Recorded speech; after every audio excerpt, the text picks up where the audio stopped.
All right, so we're going to work with our first Excel exercise. We're going to sort of mirror some of the things we did in part 1.1 in the slides. And we're going to work with our first data file. This is going to be a pretty basic one. We're going to walk through and perform some operations on a data set using Excel functions. So we have Excel installed. So the first thing we want to do is just download the data set. So we can click on this thing, download the data. And you can always find, or usually you'll be able to find an example Excel file on this page.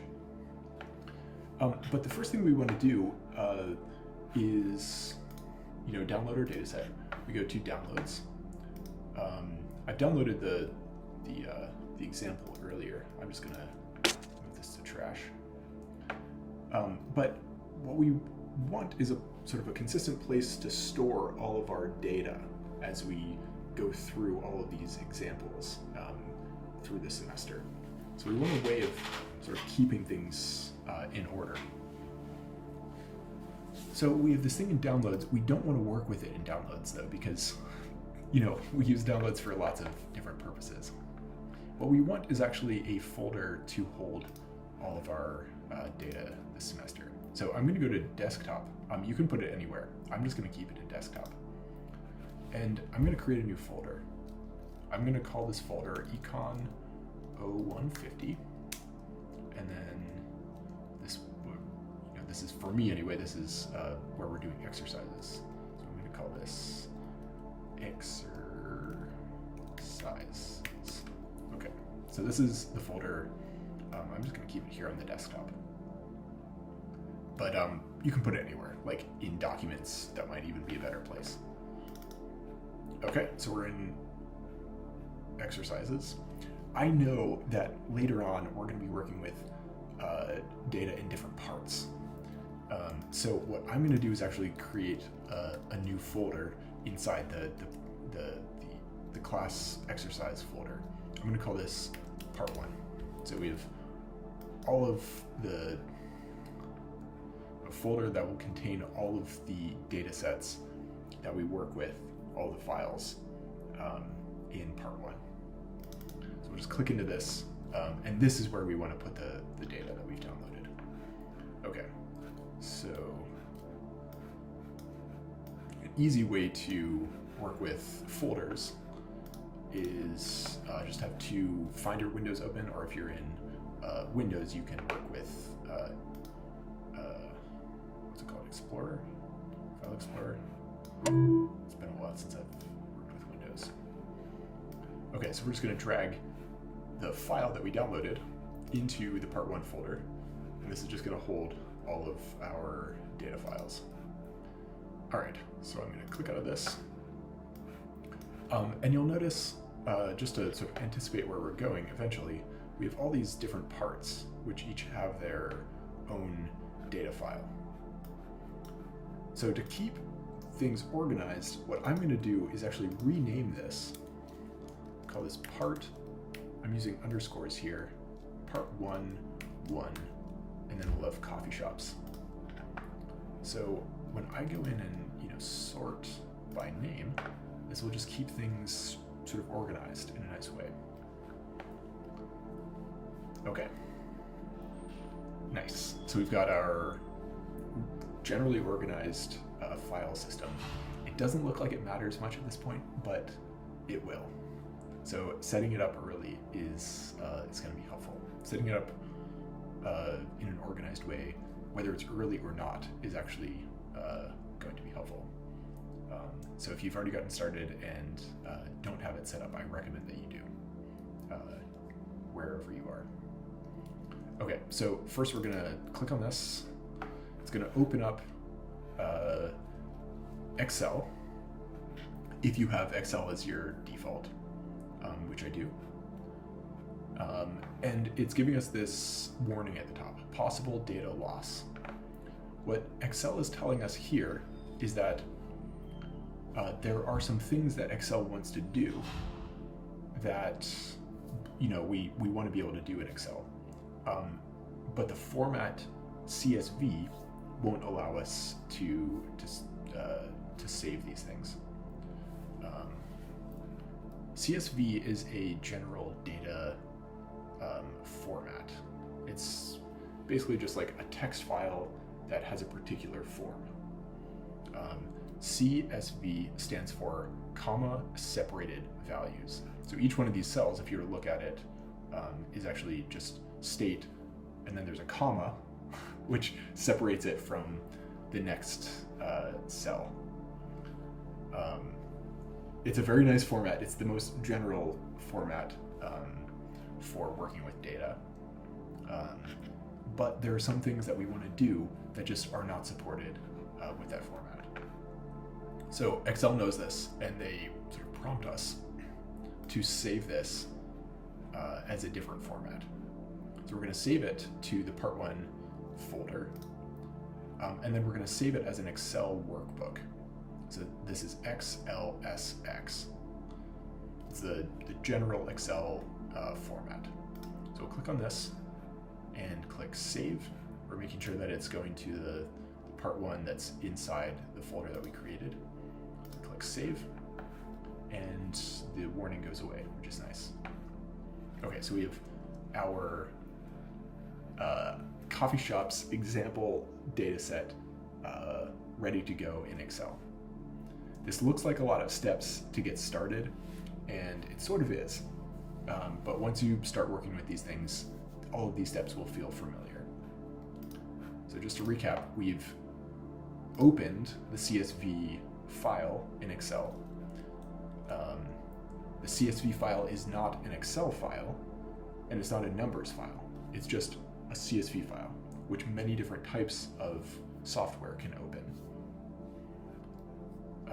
And we want to open it in Excel. If you right-click on the file, you can, open it in various different softwares, and there are even more here if you were to look at this. But I've set it up so my default is Excel, and then Excel prompted us to, with the warning, to open it as an XLSX file. So then Excel saved a second copy for us. So this is the Excel file, the XLSX, and then we have our original data file, so the unmodified version right next to it. And they both have the same name, just different endings. So CSV and XLSX. So we're working with this one, and this is the one we downloaded. Okay, so let's go back to our coffee shop's data set. And we're going to try to work with this. We're going to try to plot the categorical data just like we did in the slides. All right. So the first thing is, Excel has, in the Insert tab, has these nice visualization tools. One of them is a bar chart, which we're going to work with. The other is a pie chart, which we're also going to work with. But to work with these kinds of data sets, we actually have to summarize the categorical data we're working with. So to do this, we actually have to perform sort of two steps. So to do this, I'm going to work in sort of a different area and create a new table. So we're going to list out, I'm going to call the first column of the table, call this states, which is just going to give us a list of all of the unique states. So we can go through this list and look at all of the states that appear somewhere. So for example, like Texas, shows up in the first, it's the first state listed. So that's telling us that there's a coffee shop in Texas, that one of the coffee shops shows up in Texas. And it shows up in the second entry in the list, which is telling us that another coffee shop shows up in Texas, and so on. So we want Texas to show up as one of the states in the list. And we want to do this for every state. So we'll have Texas, and then we'll also have Washington as the second one. We just want to find the list of unique elements. What are the possible states that copy shops in our list exist in? For a list like this, it's, we could go through and do this by hand, and it wouldn't require too much work. But when we're working with data, often we have very large data sets, or like large enough data sets, where doing it by hand would be very intensive and would take a long time. So I'm going to show you an approach that actually works much more broadly. Okay, so sometimes Excel has version issues. Different versions of Excel can have problems. If you follow the steps I've given you by going through the PIT software download and then logging in with your PIT ID, you should have the most up-to-date version. What I'm going to show you is a command that that can take the list and then tell us the unique values in it. So we're going to say equals, and entering equals tells Excel that we're working with a function. We're trying to give it a function to work with. So it's thinking sort of functionally at this point, because we've entered an equals. Now I'm going to start typing out unique. This little drop-down menu tells us the types of functions that Excel thinks we're possibly trying to type out. It's just sort of giving us some options. So you can see one of the functions here is unique. So let's finish typing this out, and then we will open the parentheses. So you can see it's we have this bar up here, and we could type things out up here if we wanted to, but we're typing directly into the cell, which is the way I usually do it.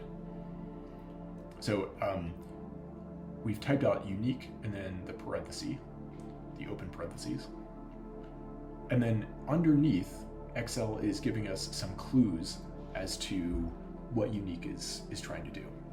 So it's telling us the first entry in the function is an array. An array is just sort of a list of values. So the array we're looking at is this thing, this entire list of states. So I'm going to select all of these states by clicking on the top one and then dragging down to the bottom one. So we have the cell A2, and then we've dragged it all the way down to the cell A18. Now Excel is nice because, or for one reason, it knows how to sort of code itself. So we've entered as the array just by clicking and dragging, and it's entered into the function the code for the cells, which is A2. So we've started at A2, colon here, telling Excel to continue moving down in the row, in the column, until we get to the cell A18, and then we don't continue beyond that. Okay, so that's what it's telling us for the array. And then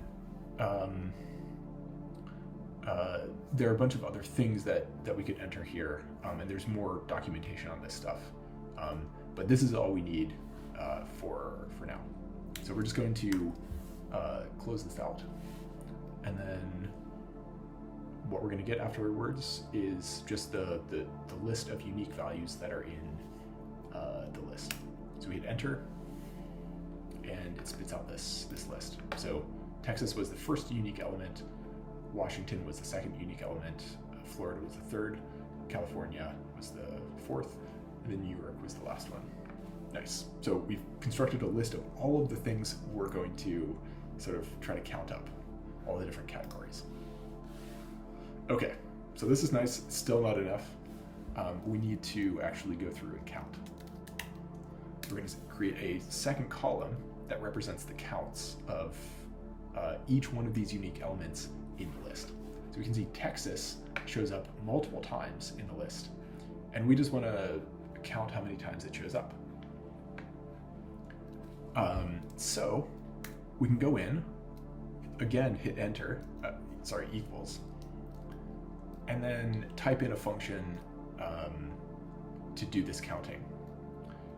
There's a function you might think might be the right one, which is count, but this actually isn't the one we want. We want to count the number of times a specific thing shows up in our list. And to do that, we have to do count if. So we write out count if, and then open the parentheses. And this tells us two things. We need an entry for the range. So what's the array we're looking at to count over. And then second, we're gonna have a criteria, which is what's the thing we're trying to count in the range. So I'm just gonna, we have the range highlighted. This is the first entry in the function. So I'm just gonna select the range. You could also type it in if you wanted. Just type in A2 colon A18. We hit the comma to tell Excel that we're moving on to the second entry. And this is the criteria. So we're going to select the thing we're going to try to count how many times is showing up in the range. So that's C5, which is Texas. So even though this is the output of a function itself, we can still use it as the input to another function, which is lovely. Okay, and then we close this out and it tells us 4. All right, so what's this saying? This is saying we're counting how many times Texas shows up in this range. How many times Texas appears in our list of states. And we've specified that with this function itself. Here's the range, here's the condition that we're interested in, and then we count how many times it shows up, and you can just check that this is true. So it's 1, 2, 3, 4. Texas shows up 4 times. We could also write, instead of referring to another cell, we could also write TX, and that would show up 4 times. But for reasons I'm about to show you, we actually want to specify that this is a particular cell, which is C5. Okay, so I've typed the C5 in. Excel can visualize what cell we're referring to in red. So that part's really nice. You can see a bunch of stuff in Excel. All right, so we'll hit enter. Now, Excel has a really handy feature. One thing we could do is just click on this, copy it, and then,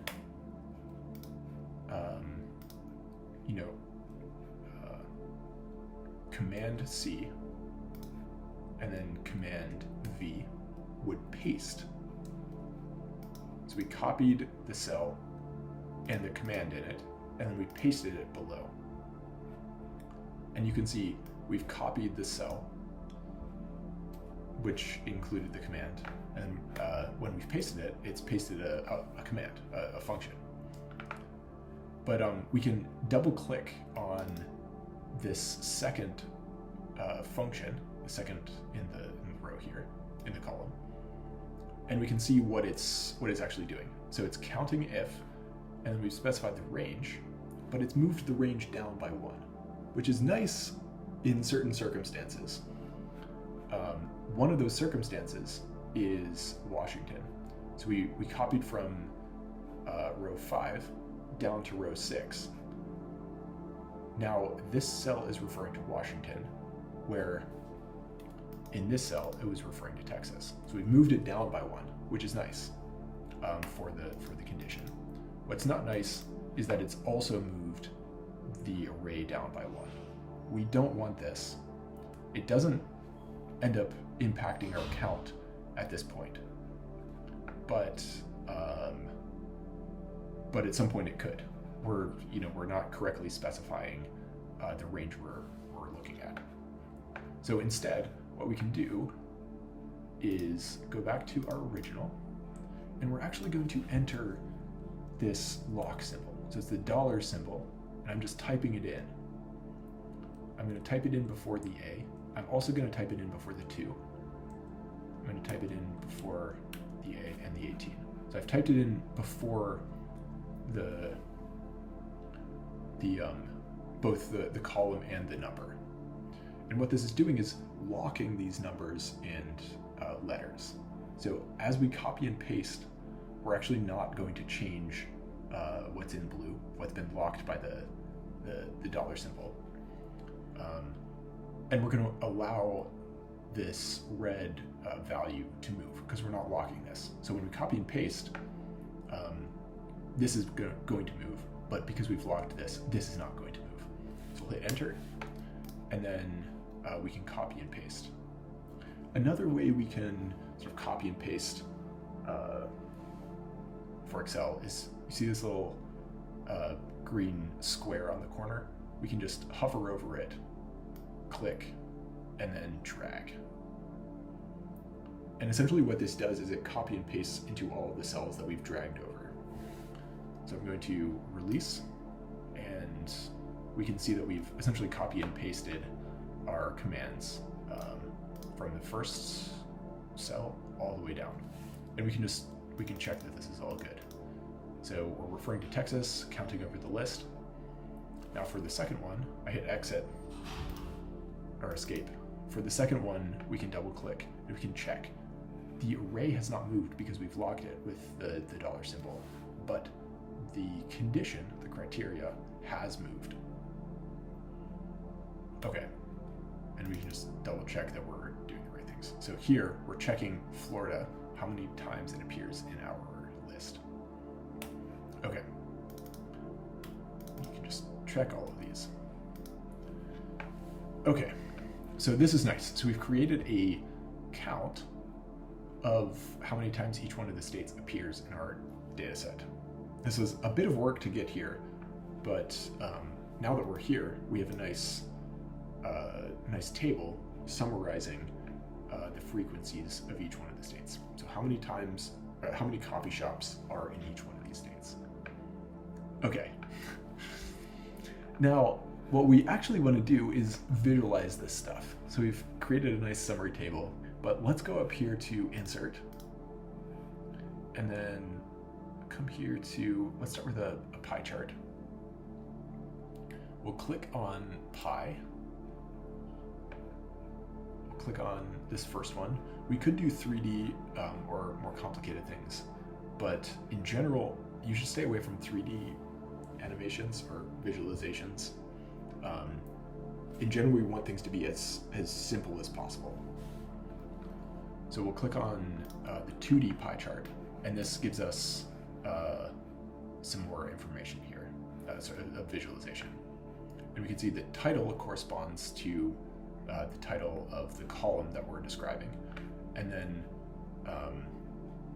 we have all of the different states listed, and then their sizes correspond to their relative share. Now, this is a way of describing data, but this, like we talked about, is not the easiest way to read frequencies. We could, it's easy to see that California has the highest share, but this is not nearly as easy to read as a bar chart. So we're going to create a bar chart. We'll highlight the data again, go to Insert, go up here to Bar Chart, click on 2D column, click on this, and this gives us another way of visualizing the data. It doesn't have colors, but that's okay in this case.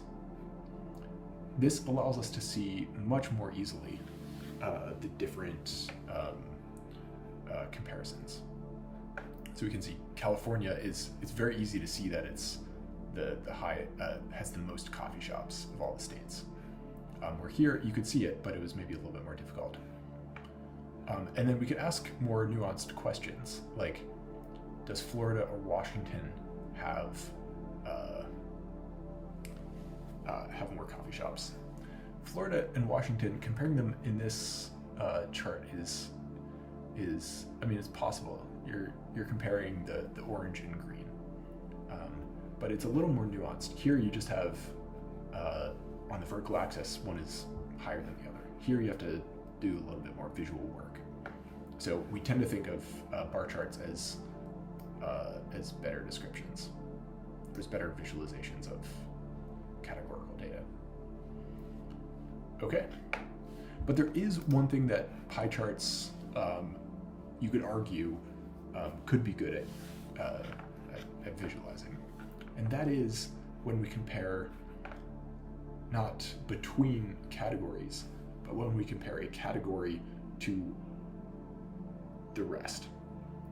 So what we're going to do is create a pie chart where we try to find the share of the whole that is California. So of all coffee shops in our sample, how many of them are in California? And you can see this visually here, but we're going to make a better visualization.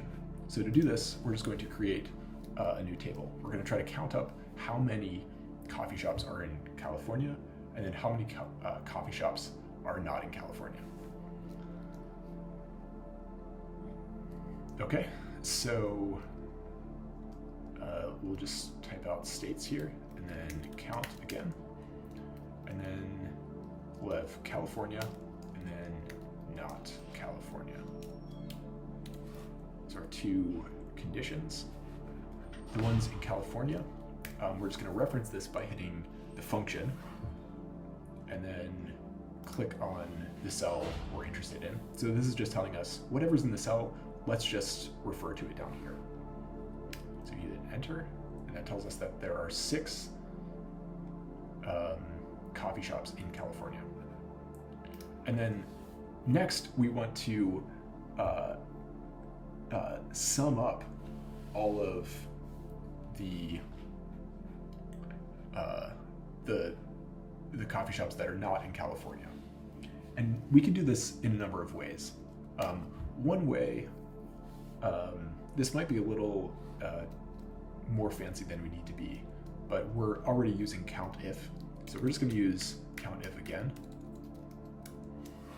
We're going to select the range, so we're going to count over these things. But then we're going to say, look, let's just count everything. So we'll just put in this star, which is telling us just count all of the things. So we're not going to be picky about what's going in there. So this is telling us all of the things that are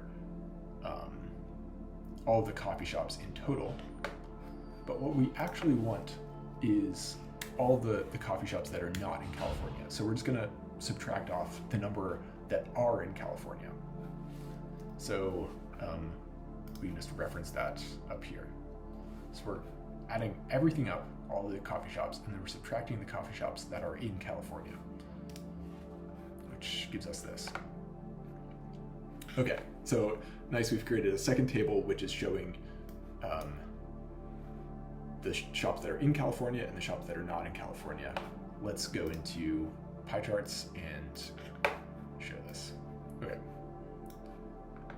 So this is a basic pie chart showing the share of coffee shops that are in California compared to the whole. Okay, so this is, if there's a valid use of a pie chart, you can argue that this might be one of them. In general, we lean pretty hard away from using pie charts for data visualization because they generally don't communicate very easily. Okay, so this is what we're aiming to do, and we've just done it.